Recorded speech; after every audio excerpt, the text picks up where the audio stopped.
Hello नमस्कार दोस्तों, स्वागत है आप सभी का ग्रो एकेडमी पर। आशा करता हूँ आप सब बहुत ही अच्छे होंगे, तंदुरुस्त होंगे।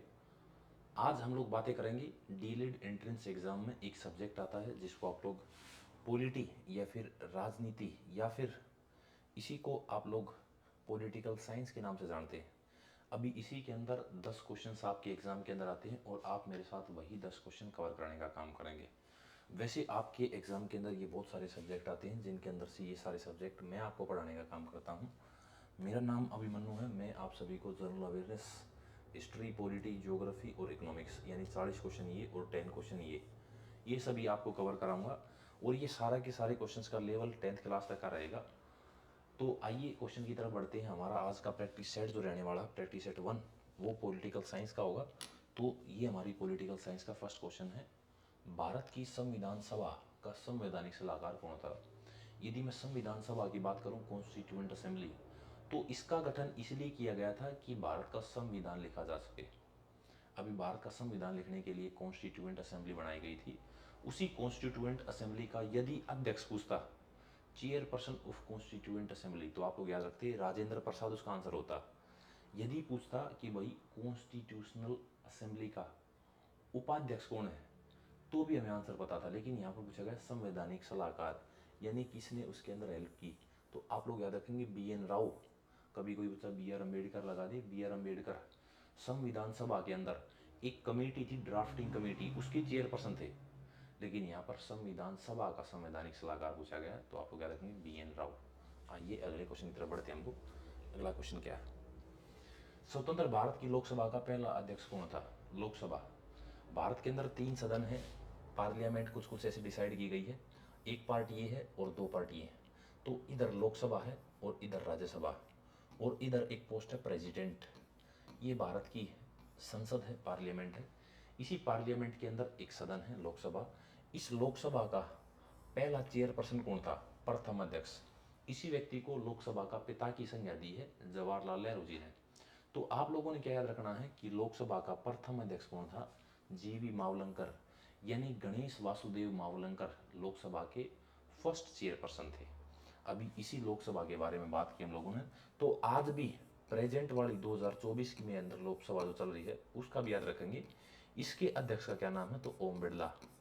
ओम बिरला चेयरपर्सन ऑफ लोकसभा इन 2024। ठीक है, लोकसभा के अंदर अध्यक्ष, उपाध्यक्ष, प्रधानमंत्री लोकसभा का अध्यक्ष नहीं होता है। आप लोग याद रखेंगे लोकसभा के अध्यक्ष हमेशा कौन होंगे?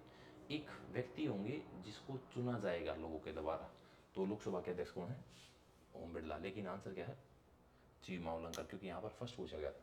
अगला, भारतीय संविधान में कितने मौलिक कर्तव्य हैं?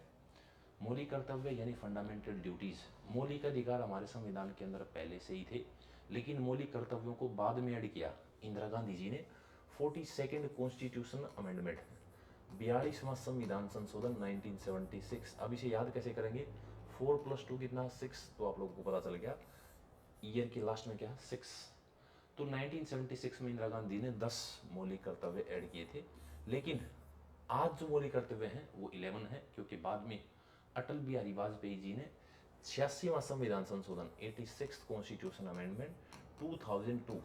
अभी आप लोग याद रखेंगे 8 से 6 माइनस कर दिया तो कितना हो गया? 2। तो आप लोग याद रखेंगे इसके तहत एक और मौलिक कर्तव्य ऐड किया, और आज मौलिक कर्तव्यों की संख्या कितनी है? 11 है। इन सभी को सरदार सवर्ण सिंह समिति की सिफारिश पर भारत के संविधान के अंदर डाला गया था। आइए आगे बढ़ते हैं अगले क्वेश्चन की तरफ। भारत का उपराष्ट्रपति होगा, उपराष्ट्रपति। उपराष्ट्रपति की पोस्ट हमने इसीलिए बनाई है क्योंकि भारत के अंदर एक सदन है जो 24/7 चलता है। यानी तो लोकसभा होगी, एक राज्यसभा होगी और ये प्रेसिडेंट हो गया। इसका कार्यकाल कितना? 5 साल का है। इसका कार्यकाल कितना? 5 साल का है। लेकिन इसका कार्यकाल तो डिफाइंड ही नहीं है राज्यसभा का। राज्यसभा तो हमेशा चलती है। तो हमेशा चलती है, तो इसके अंदर एक चेयरपर्सन चाहिए हमें। उसी चेयरपर्सन के लिए एक पोस्ट बनाई हम लोगों ने, उपराष्ट्रपति। राज्यसभा के पदेन सभापति यानी ex officio chairperson of Rajya Sabha कौन है? Vice president. अभी हाल फिलहाल वाइस प्रेसिडेंट कौन है? तो जगदीप धनखड़। जगदीप धनखड़ अभी एक बहुत बड़ा नाम है। ये भारत के उपराष्ट्रपति हैं। अभी राष्ट्रपति की बात करूं तो द्रौपदी मुर्मू। ठीक है, आगे बढ़ते हैं अगले क्वेश्चन की तरफ। निम्न में से कौन सी संवैधानिक संस्था नहीं है? संवैधानिक संस्था से क्या तात्पर्य भाई? कॉन्स्टिट्यूशनल बॉडी, यानी जो संविधान हमारा लिखा गया उस संविधान के अंदर कोई बात लिख रखी है तो वो कॉन्स्टिट्यूशनल बॉडी है, लेकिन संविधान के अंदर जिसका जिक्र नहीं है वो नॉन कॉन्स्टिट्यूशनल बॉडी है। यहीं से क्वेश्चन है। तो अगर मैं संविधान के बारे में बात करूं तो आर्टिकल 308 में हम लोगों ने यूपीएससी पढ़ा है। वित्त आयोग की बात करूं तो आर्टिकल 280 के अंदर वित्त आयोग पढ़ा है। अगर चुनाव आयोग की बात करूं तो आर्टिकल 324 के अंदर हम लोगों ने चुनाव आयोग पढ़ा है। लेकिन नीति आयोग का तो संविधान के अंदर कोई जिक्र है ही नहीं, तो आप लोग याद रखेंगे नीति आयोग की स्थापना 2015 1 जनवरी 2015 को मोदी सरकार ने की है। इसका संविधान के अंदर जिक्र नहीं है, तो आप लोग याद रखेंगे ये नॉन कॉन्स्टिट्यूशनल बॉडी है और इसका आंसर क्या होगा? नीति आयोग। नीति आयोग एक नॉन कॉन्स्टिट्यूशनल बॉडी है और सारी की सारी संवैधानिक इकाई है। इनके आर्टिकल अनुच्छेद भी आप सभी के लिए बहुत महत्वपूर्ण है। आइए अगले क्वेश्चन पे बात करते हैं। भारत के उपराष्ट्रपति के पास निम्न में से एक पद भी होता है। भारत के उपराष्ट्रपति और क्या होते हैं? तो अभी हम लोगों ने बात की थी राज्यसभा के सभापति भी होते हैं। वित्त आयोग का अध्यक्ष, नीति आयोग का अध्यक्ष, विशेषाधिकार समिति का अध्यक्ष, इसका अध्यक्ष हमेशा कोई ब्यूरोक्रेट होता है। ब्यूरोक्रेट यानी कि आईएएस ऑफिसर। ठीक है, आइए अगले क्वेश्चन की तरफ बढ़ते हैं। अगला क्वेश्चन क्या बोलता है? विधान परिषद के सदस्य का कार्यकाल है। विधान परिषद, देखो जैसे हम लोगों ने अभी एक पार्लियामेंट पढ़ी, ऐसे ही राज्य के अंदर एक लेजिस्लेचर विधानमंडल होता है जिसके अंदर ऐसे ही 3 पोर्शन होते हैं। अगर 3 पोर्शन की बात करूं तो एक पोर्शन के अंदर गवर्नर बैठते हैं, एक पोर्शन के अंदर विधानसभा बैठती है और एक के अंदर विधान परिषद बैठती है। ये बिल्कुल सेम ऐसे ही, ये लोकसभा है, ये राज्यसभा है। इसका भी कार्यकाल फिक्स नहीं है, लेकिन यहाँ पर मेंबर नाम लगा दिया है, मेंबर ऑफ लेजिस्लेटिव काउंसिल। अगर लेजिस्लेटिव असेंबली की बात करूं तो 5 साल का कार्यकाल है, लेकिन लेजिस्लेटिव काउंसिल की बात करूं तो ये तो कार्यकाल है ही नहीं। इसके 1/3 सदस्य हर 2 साल बाद कार्यकाल छोड़ देते हैं और एक व्यक्ति लगभग 6 साल के लिए कार्य करता है। कैसे करता है? ये 3 बॉक्स हैं, इसके अंदर एक व्यक्ति पीछे से घुसता है, 2 साल यहाँ रहता है, 2 साल यहाँ रहता है, 2 साल यहाँ, इसके बाद रिटायर हो जाता है। जब ये यहाँ से आता तो एक व्यक्ति नया यहाँ एंट्री करता है। ठीक है, 1/3 मेंबर्स। तो याद रखेंगे 6 साल का कार्यकाल है मेंबर का। और राज्यसभा भी बिल्कुल ऐसे ही। ये भारत के कौन कौन सी राज्य के अंदर विधान परिषद है, क्योंकि ये बहुत कॉस्टली सदन है। तो आप लोग देखेंगे जिसके अंदर सबसे ज़्यादा जनसंख्या होगी उसी के अंदर विधान परिषद होगा। यदि मैं विधान परिषद की बात करूं तो भारत का एक अमीर राज्य महाराष्ट्र है और कर्नाटक, यहाँ पर क्या विधान परिषद है। अभी यहीं पर आप लोग देखते हैं कि एक राज्य है आंध्र प्रदेश और इसी से अलग हुआ तेलंगाना, इसके अंदर विधान परिषद है। एक यूपी है और एक बिहार है, इसके अंदर भी विधान परिषद है।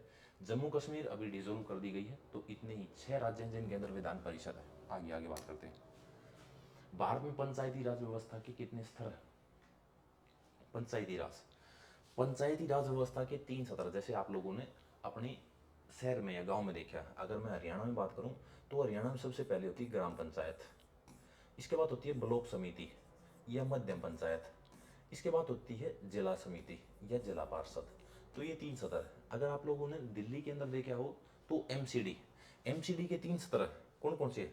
सबसे पहले नगर पंचायत, फिर क्या है नगर पालिका, फिर क्या है नगर निगम। तो ऐसे करके हम लोग पढ़ते हैं, लेकिन यहाँ पर जनसंख्या की डिस्ट्रीब्यूशन है। जैसे ये 3 लाख होंगे तब नगर पंचायत होगी, और 3 लाख से लेकर और 10 लाख तक होंगे तो नगर पालिका होगी, और अगर 10 लाख से अबव होंगे यानी 10 लाख से प्लस होंगे तो क्या होगा? नगर निगम। ये त्रिस्तरीय ढांचा है, किसका है? पंचायती राज का। तो आप लोग याद रखेंगे पंचायती राज 3 स्तर पर विभाजित है। ओके, आइए अगले क्वेश्चन की तरफ बात करते हैं हम लोग। अगला क्वेश्चन है शिक्षा का अधिकार एक मूल अधिकार है, किस अनुच्छेद के अंदर मेंशन किया गया है? शिक्षा का अधिकार। अभी मैं बात करूं सभी अनुच्छेदों के बारे में तो आप लोगों के लिए इंपॉर्टेंट है आर्टिकल 12 से लेकर 35 तक, जिसके अंदर आप लोग फंडामेंटल राइट या मौलिक अधिकार के बारे में बात करते हैं। मौलिक अधिकार के अनुच्छेदों में आप लोग 14 से 18 राइट टू इक्वेलिटी, समानता का अधिकार पढ़ते हैं। आर्टिकल 19 से लेकर और 22 तक आप लोग स्वतंत्रता का अधिकार पढ़ते हैं। लेकिन आप लोगों से पूछा गया है शिक्षा का अधिकार, ये बाद में ऐड किया गया आर्टिकल 21A के अंदर मेंशन। आगे बढ़ते हैं अगले क्वेश्चन की तरफ।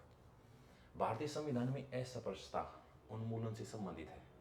अस्पृश्यता से संबंधित यानी अनटचेबिलिटी से, तो आंसर याद रखेंगे आर्टिकल 17। तो भाई ये हमारे आज के क्वेश्चन हैं। आज बातें करेंगे यहीं तक और बातें करेंगे नेक्स्ट प्रैक्टिस सेट के अंदर। तो भाई धन्यवाद, थैंक यू।